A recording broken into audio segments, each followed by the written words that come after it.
नमकीन नहीं, गुल्लक है खुशियों का। पिटारा नमकीन।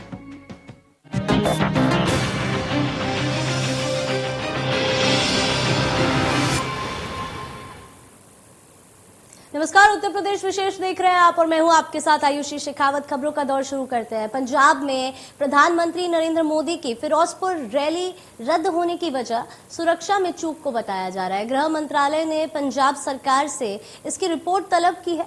मंत्रालय ने अपने स्टेटमेंट में कहा कि पंजाब दौरे पर प्रधानमंत्री की सुरक्षा में चूक सामने आई है। उनका काफिला एक फ्लाईओवर में करीब 15 से 20 मिनट तक रुका रहा। रैली रद्द होने के बाद जब नरेंद्र मोदी बठिंडा एयरपोर्ट वापस पहुंचे तो उन्होंने भी पंजाब की कांग्रेस सरकार पर तंज कसा। न्यूज एजेंसी एएनआई के मुताबिक मोदी ने एयरपोर्ट के अधिकारियों से कहा कि अपने मुख्यमंत्री को मेरा शुक्रिया कहना कि मैं बठिंडा एयरपोर्ट तक जिंदा पहुंच सका। पीएम की सुरक्षा में चूक के बाद बीजेपी का कहना है कि प्रधानमंत्री का कार्यक्रम रद्द होना कांग्रेस की साजिश है। उधर किसानों ने दावा किया है कि रैली रद्द होने की वजह किसानों का विरोध और पंजाबियों में मोदी की अस्वीकार्यता है। इससे पहले बताया जा रहा था कि खराब मौसम या कोरोना की वजह से मोदी की रैली को रद्द किया गया है।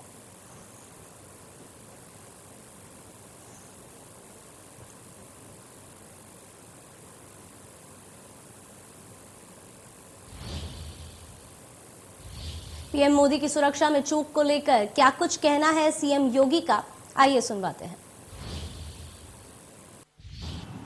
आदरणीय प्रधानमंत्री जी के पंजाब दौरे के दौरान आज उनकी सुरक्षा के साथ जो खिलवाड़ पंजाब की सरकार के संरक्षण में आज पंजाब के अंदर हुआ है, वह पंजाब के अंदर व्याप्त अराजकता और दुर्व्यवस्था का एक जीता जागता उदाहरण है। कांग्रेस शासित पंजाब की सरकार को देश की जनता से इस बात के लिए माफी मांगनी चाहिए। कांग्रेस सदैव से इस देश की संवैधानिक व्यवस्थाओं की अवमानना करती रही है।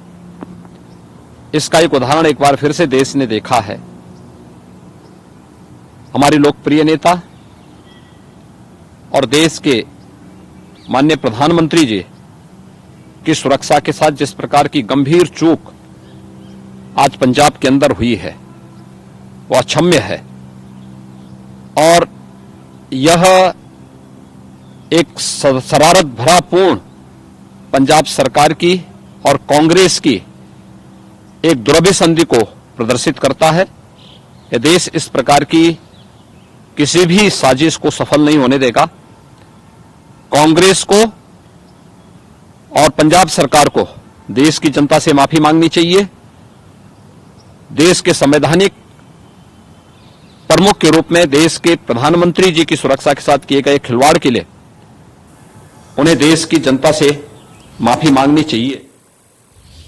पीएम मोदी की सुरक्षा में चूक को लेकर क्या कुछ कहना है सियासी राजनेताओं का, आइए सुनवाते हैं।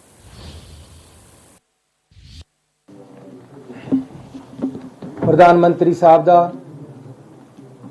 दौरा सी पंजाब का, उन्होंने फिरोजपुर दे विच आना सी। कुछ उद्घाटन ते नाल नाल उन्होंने एक पोलीटिकल रैली भी करनी सी। सो रास्ते दे विच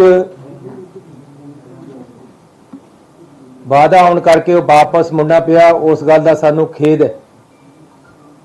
आफ्टर ऑल वो देश के प्रधानमंत्री है। सरकारां मिलके चलदियां हमेशा। ऐसे अपने प्रधानमंत्री का पूरा सत्कार कर दें। इस प्रकार से कोई भी सरकार माननीय प्रधानमंत्री जी की सुरक्षा में इतनी बड़ी चूक कर सकती है, इतना बड़ा खिलवाड़ कर सकती है और इतनी बड़ा मैं कहूँगा कि एक नाटक कर सकती है। ये पूरे लोकतंत्र के लिए बहुत शर्म की बात है। और ये जो कांग्रेस पार्टी का इतिहास रहा है, इन्होंने हमेशा देश के लोकतंत्र को समाप्त करने का काम किया। चाहे देश के अंदर आपातकाल लगाने का इन्होंने जो काम उस समय में किया हो, चाहे आज जो माननीय प्रधानमंत्री जी के साथ उनके सुरक्षा में जो घोर लापरवाही बरती गई है और मुख्यमंत्री जी ने जिस प्रकार से वहां पर किसी का फोन उठाना भी मुनासिब नहीं समझा, ये निश्चित रूप से पूरे उत्तराखंड के लोग इसकी घोर निंदा करते हैं और हम कभी इसको बर्दाश्त नहीं करेंगे। इसकी करोड़ों करोड़ जनता का आशीर्वाद माननीय प्रधानमंत्री श्रीमान नरेंद्र मोदी जी के साथ है। भगवान को धन्यवाद कि उनका जीवन सुरक्षित है, वरना कांग्रेस की सरकार और गांधी परिवार ने तो कोई कसर नहीं छोड़ी थी। उनकी सुरक्षा के साथ जो खिलवाड़ किया गया वो इस देश में पहले कभी नहीं हुआ। प्रधानमंत्री जी की सुरक्षा की जवाबदारी राज्य सरकार की थी। ये प्रधानमंत्री जी की जिंदगी से खिलवाड़ नहीं है, ये तो राष्ट्र की सुरक्षा के साथ खिलवाड़ है। क्या कांग्रेस की सरकार, गांधी परिवार नफरत से इतना भरा है कि प्रधानमंत्री जी की सुरक्षा से खेल जाए? यह आपराधिक षड्यंत्र है और देश की जनता इसके लिए कभी कांग्रेस को माफ नहीं करेगी। ने रैली ਨੂੰ ਫੇਲ ਕਰ ਤੇ ਇਹ ਮੈਸੇਜ ਦੇਣ ਦੀ ਕਿ ਅਸੀਂ ਪ੍ਰਾਈਮ ਮਿਨਿਸਟਰ ਦਾ ਰਸਤਾ ਰੋਕਿਆ, ਇਹ ਮੈਸੇਜ ਦੇਣ ਦਾ ਕੋਸ਼ਿਸ਼ ਕੀਤੀ ਹੈ। ਇਹ ਕੋਈ ਕਿਸਾਨ ਨਹੀਂ ਨੇ, ਇਹ ਕੋਈ ਫਾਰਮਰਸ ਨਹੀਂ ਨੇ, ਇਹ ਕਾਂਗਰਸ ਪਾਰਟੀ ਦੇ ਵਰਕਰਸ ਨੇ ਜਿਨ੍ਹਾਂ ਨੇ ਇਹ ਕੰਮ ਕੀਤਾ ਹੈ ਤੇ ਇਹਨਾਂ ਦਾ ਮੁਖੀਆ ਇੱਥੇ ਚੰਨੀ ਬੈਠਿਆ ਹੈ। ਕੋਈ ਗੱਲ ਨਹੀਂ ਚੰਨੀ ਸਾਹਿਬ, ਅਸੀਂ ਵੀ ਜਾਣਦੇ ਨੇ ਰਾਜਨੀਤੀ, ਤੁਹਾਨੂੰ ਤੁਹਾਡੇ ਘਰ ਚ आके ਅਸੀਂ जवाब देंगे। हमारे ऊपर जो इल्जाम है वो बेबुनियाद है। असल में क्या था कि बीजेपी से लोग इकट्ठे नहीं हुए थे और वहां पे फ्लॉप शो था। फ्लॉप शो में कोई जाना नहीं चाह रहा था और प्रधानमंत्री जी को पता चला कि वहां बंदे नहीं इकट्ठे हुए, प्रधानमंत्री जी वापस चले गए और ठीकरा पंजाब सरकार के सर पे फोड़ रहे हैं। मैं समझता हूं ये ठीक बात नहीं है और प्रधानमंत्री जी की सुरक्षा हमारे लिए सबसे पहले है क्योंकि वो हमारे मेहमान हैं। लेकिन इसका मतलब ये नहीं है कि कोई राजनीतिक रोटियां सेकी जाए और कैप्टन अमरिंदर सिंह जैसे कह रहे हैं कि यहाँ पे गवर्नर रूल लगा देना चाहिए। भैया, जितनी सुरक्षा व्यवस्था आपके टाइम पे खराब थी वो आज नहीं है। पंजाब में बिल्कुल सुरक्षा का माहौल है और ये झूठ बंद करो। साडा ये कहना कि सरकार नूं एक दिन भी नहीं रहना चाहिए और ये सरकार जानी चाहिए।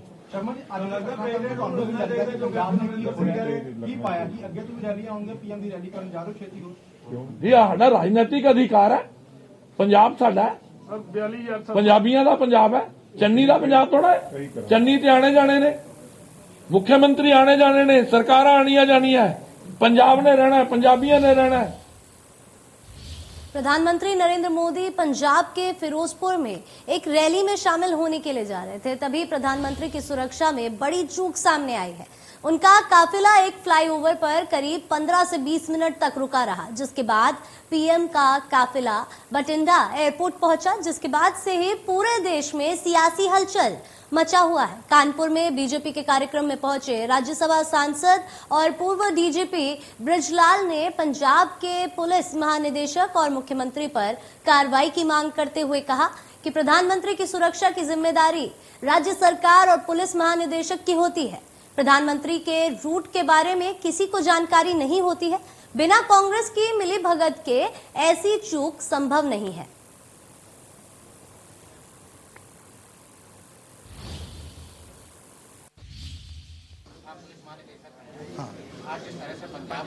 बिल्कुल बोल रहा हूँ। प्रधानमंत्री जब किसी राज्य में जाते हैं तो उसकी जिम्मेदारी राज्य सरकार की और पुलिस महानिदेशक की। प्रधानमंत्री के लिए एक अलग से सुरक्षा कवच है जिसको बोला जाता है एसपीजी, स्पेशल प्रोटेक्शन ग्रुप। लेकिन ये जो स्पेशल प्रोटेक्शन ग्रुप है वो प्रधानमंत्री के जो निकटवर्ती सुरक्षा होती वो देती है। बाकी टोटल जिम्मेदारी एसपीजी उनसे जाती है, एडवांस में जाती है, उनसे बात करती है। वो पूरी जिम्मेदारी वहाँ के मुख्यमंत्री, वो विशेषकर ये ब्लू बुक में लिखा है, ब्लू बुक होता है जिसमें प्रधानमंत्री सुरक्षा का ब्यौरा लिखा होता है। टोटल जिम्मेदारी पुलिस महानिदेशक। भाजपा की प्रदेश चुनाव समिति घोषित। बीजेपी की 24 सदस्यीय चुनाव समिति में सीएम योगी आदित्यनाथ, प्रदेश अध्यक्ष स्वतंत्र देव सिंह भी कमेटी में, दोनों डिप्टी सीएम भी चुनाव कमेटी में शामिल है। तो वहीं प्रदेश महामंत्री सुनील बंसल भी चुनाव कमेटी में, ब्रजेश पाठक भी चुनाव कमेटी में शामिल किए गए हैं। आज मंत्री जी आपके विभाग का तो है।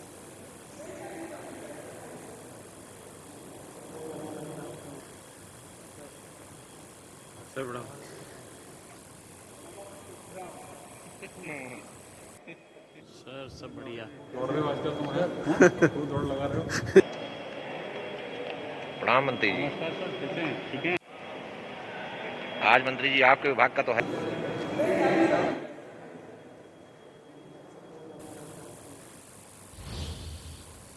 बीजेपी प्रदेश अध्यक्ष स्वतंत्र देव सिंह की प्रेस कॉन्फ्रेंस। 2017 में हम परिवर्तन यात्रा लेकर निकले थे, 2022 में जन विश्वास यात्रा लेकर हम निकले हैं। जनता का विश्वास और आशीर्वाद मिल रहा, राज्य में अच्छा वातावरण देखने को मिल रहा। इन यात्राओं में 3 करोड़ से ज्यादा लोग जुड़े, 13,800 किलोमीटर की यात्रा हम लोगों ने की। सरकार गरीब शोषित के लिए लगातार काम कर रही। लाल टोपी के झांसे में जनता नहीं आने वाली। अखिलेश यादव को इस वक्त सपने क्यों आते हैं, ये उन्होंने प्रेस कॉन्फ्रेंस में कहा।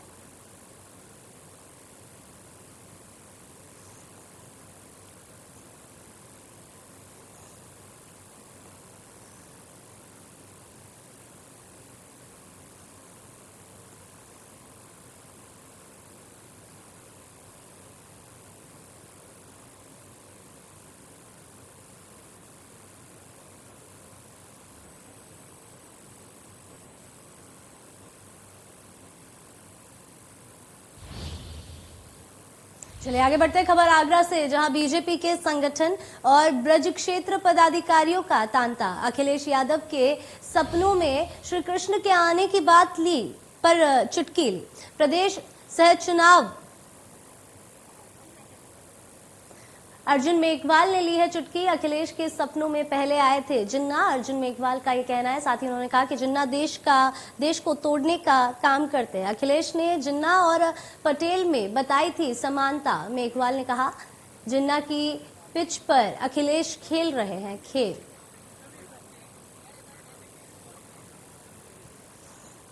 उत्तर प्रदेश में 2022 चुनाव को लेकर भारतीय जनता पार्टी लगातार हर मोर्चे पर अपने आप को मजबूत कर रही है। आज एक होटल में ब्रज की बैठक लगी गई। इस बैठक में सभी पदाधिकारियों को बुलाया। कहीं ना कहीं इस प्रकार से सहभोज की बात की 14 तारीख को सहभोज रखा जाएगा। साथ ही संपर्क अभियान भी लगातार चलाए जाएंगे। Sanjay Singh, India news, Agra. आगे बढ़ते हैं खबर लखनऊ से, जहां राजमार्ग से जुड़ी परियोजनाओं का शिलान्यास। कई परियोजनाओं का लोकार्पण शिलान्यास हुआ। राजनाथ सिंह का संबोधन भी यहां पर हुआ।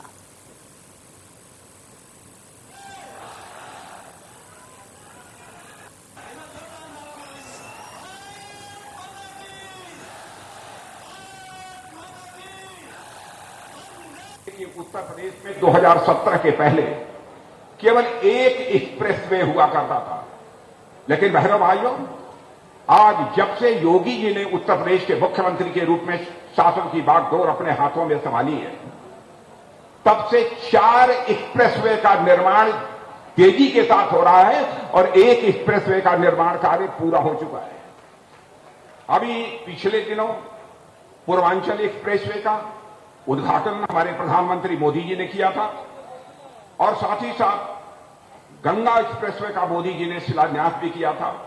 और बुंदेलखंड एक्सप्रेसवे का जहां तक प्रश्न है, बुंदेलखंड एक्सप्रेसवे पर निर्माण कार्य तेजी के साथ चल रहा है और जल्द से जल्द बुंदेलखंड एक्सप्रेसवे का भी यह काम पूरा हो जाएगा। गोरखपुर लिंक एक्सप्रेसवे का काम भी तेजी के साथ चल रहा है। अब आप यह कल्पना कर लीजिए, 2017 के पहले केवल एक एक्सप्रेसवे, लेकिन 2017 में योगी जी के मुख्यमंत्री बनने के बाद 4 एक्सप्रेसवे का या तो निर्माण कार्य चल रहा है अथवा एक्सप्रेसवे वह बनकर पूरी तरह से पूरे हो गए हैं। लखनऊ कानपुर एक्सप्रेसवे के बारे में मैं कहना चाहूंगा, यह सचमुच प्रदेशवासियों के लिए बहुत बड़ी सौगात है। उत्तर प्रदेश बदल रहा है, योगी जी के नेतृत्व में कानून व्यवस्था तो इतनी अच्छी बनी है कि जो लोग कानून व्यवस्था को हाथ में लेकर सज्जन और निरपराध सज्जन शक्ति को तकलीफ देते थे, योगी जी ने उनको बुलडोजर के नीचे उखाड़ कर फेंक दिया। इसलिए मैं भारत की जनता की ओर से आपका अभिनंदन करता हूं, बहुत बहुत धन्यवाद देता हूं। बहनों और भाइयों, मेरा विश्वास है कि भारतीय जनता पार्टी का जन्म इस देश के विकास के लिए, इस देश के भविष्य को बदलने के लिए हुआ है।